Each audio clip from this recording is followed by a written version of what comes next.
Without going into great detail, can you just sum up your feud with Tito Ortiz?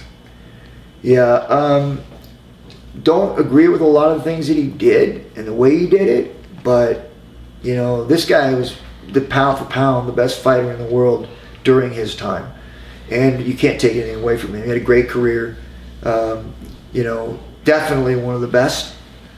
And I had my feud with him. Unfortunately, I had it with him when I was 38, 41, and 42, a little bit long in the tooth, and he was in his prime. So it did, you know, it was definitely going into the fight. It was definitely a tall task for me to try to beat him. But I believe that if I had not come back and had those fights with Tito, UFC wouldn't be where they're at today. Would not have sold for $4 billion because they were dead.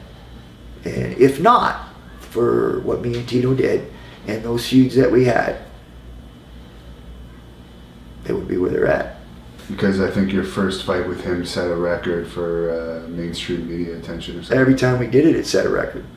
Every time I fought in the earlier days, I set records. Every one of my fights were bigger than the last. So you finally buried the hatchet with Tito. Oh yeah, yeah. And why did they never grant you your last fight in your UFC contract?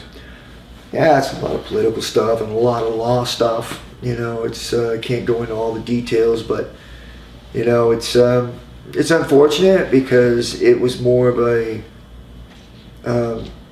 personal decision rather than a business and contractual decision.